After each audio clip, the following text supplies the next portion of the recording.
Hey guys, I'm 13 here, and I'm doing a midnight ride. What time is it? It is 12:15. And yeah, I went to the bar. I didn't drink any alcohol. I just drank Coke. Just went for socialization. The Olympics are on now, so yeah, it was interesting for me. I don't socialize much. I don't know if you guys know this about me from my videos. You might not, because in my videos I hang out with other people and I do a lot of touring where I'm with groups. But I'm a very I don't know what the word is. Withdrawn, solo. I'm not a very social person. Generally, I spend my weekends home alone, or I'm with my son a lot. If I'm not with my son, I still would probably rather be home alone than out at a bar or a club. Which is interesting because now that I think about it. Now that I think about it, it's actually very different than when I was younger. When I was young, like your age, most of my viewers are a bit younger. It's dirty, man. When I was younger, I used to live at the dance clubs. I was at the dance clubs 5 nights a week, and no regrets. Like, I loved it. It wasn't about drinking. It was just about dancing and socializing. But yeah, but as I've gotten older, I've just become more withdrawn, I guess. But there's the good and the bad. Like, I've seen people, I've seen people my age that just can't do that. They have to always go out. They have to socialize, and it's not. Well, on the one hand, socializing is healthy, but on the other hand, if you have to be around other people, it's probably because you can't stand being around yourself. And that's what I've seen with a lot of the roommates that I've had over the years. And I've had a lot of, at least 10 roommates over the close to 10 roommates over the years. So if you're one of my ex-roommates and you're watching this and you think I'm talking about you, there's a good chance I'm not. But with some of my roommates in the past, I've seen them where it's just like, I'm just like, why don't you just chill and stay home today? Watch some TV, do this, and they're like, no, I gotta go out, and the drinking's usually a big factor. Like, they want to go out, they want to get drunk like every night or every other night, and it's just like, yeah. Like, even when I was young and I was big into going out and socializing, alcohol wasn't a big factor with me. I don't get the idea of getting drunk every night. If you gotta have drunk, if you have to be drunk to have fun, then there's something wrong.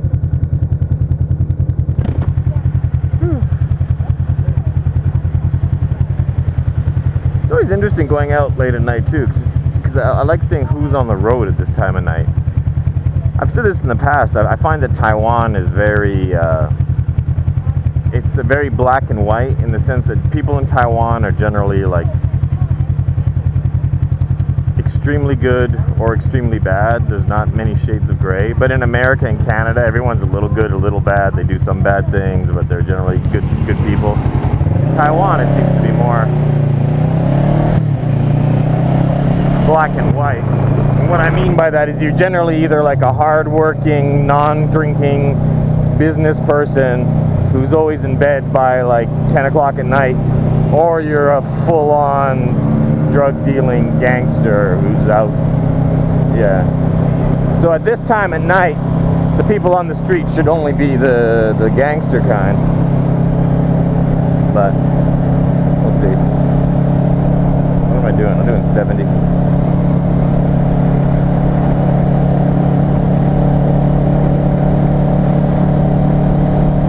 There's a few speed cameras along this road. I'm not sure where they are, so I don't know what's that guy doing. Taking it really slow.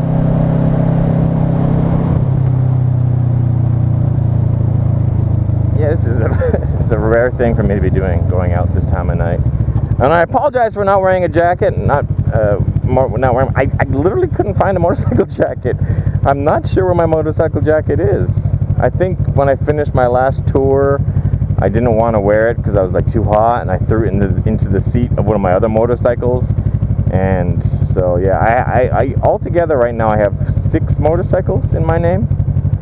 So I think my motorcycle jacket is in the seat of one of my scooters. I'm not sure which one.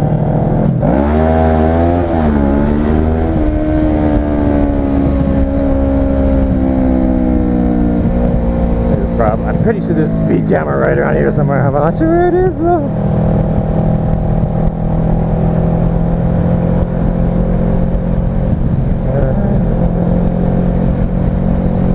I can at least keep up with these guys because I know they're going to brake for it because they've got to know where it is if they're riding this confidently.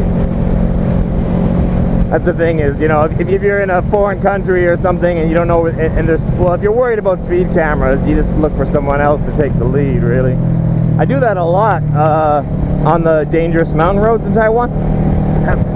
I don't know, I think I've mentioned this before, but I probably don't mention it enough. Ooh, let's stop for this light. It's a little dangerous. As soon as I decide to brake quickly, the first thing I do is to make sure there's no car behind me that's going to rear end me. Speaking of rear ending, that girl had a nice butt. Yeah, well, one of the things I do in the mountains is, because the the fact I want to say, Taiwan, statistically, you have a higher chance of getting into an accident and dying on a motorcycle or scooter in Taiwan than any other country on the planet. In other words, it's more dangerous to ride in Taiwan than anywhere. Like, you know, Iraq, Afghanistan, Iran, it's well, like there you'd get shot, which wouldn't count. But as far as crashing a motorcycle or getting into a vehicular accident on a motorcycle and dying, Taiwan is the most dangerous country on the planet Earth. So with that in mind, a lot of times when I'm up in the mountain roads, which are pretty dangerous, I'll find a car, like this car, that's going a good speed, and then I'll just follow it.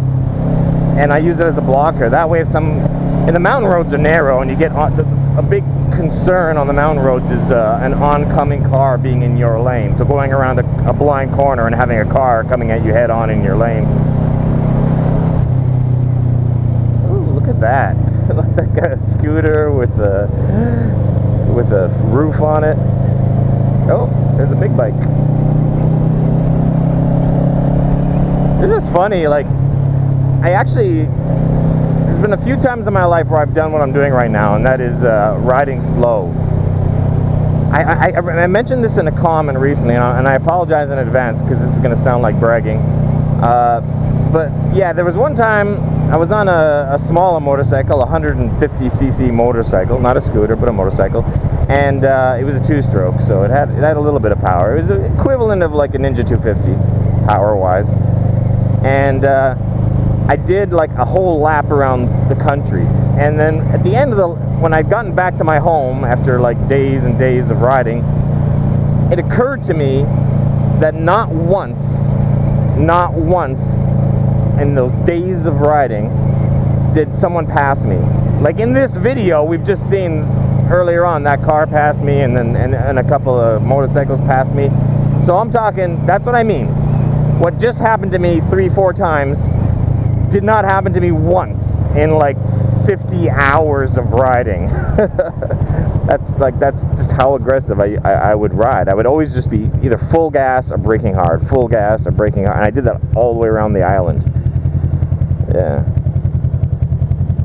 So yeah, I think it's pretty impressive. Doing a whole, that was a long time ago. But even back then, when I used to always ride hard like that, there would be the odd time where I would just purposely ride slow, like I'm doing right now, and just see. Because when you ride slow, you get, it's interesting. You'll have other quick riders pass you. Sometimes when I'm riding, sometimes when I'm riding quick, I'll be passing all sorts of slow people, but the other fast people that are also doing the same speed as me, they're up ahead of me somewhere, and I don't really see them. I won't catch up to them because they're also going the same speed. Like if I'm doing 80, the speed limit's 50 and I'm doing 80, then other people that are doing 80 are up ahead and I'm not going to catch up with them. People that are doing 60, 70, I'll be passing them, but that's not really quick. So what's the point? So the point is that if I want to see other people that are as fast as me, a good way to do it is to ride slowly. And then when some guy comes flying by me and I judge his speed to be whatever, 80, 90, 100, I can think to myself, that's me. You know. So it's kind of funny. It's if you're on a road and you want to find, like, for example, if I'm on a road and I'm looking for another fast rider to ride with that's doing my speed, the wrong way to do it is to try to catch one, because anybody I catch up to is obviously going slower than me. The only way to find someone that's faster than you or as fast as you would be to slow down and wait for someone to pass you at a speed. Yeah, I think I explained it. And they wouldn't even like turn around to look at like the guy that almost killed them. They wouldn't even turn their head. They wouldn't check the mirrors. They would just continue on. It's just, yeah, perfectly normal.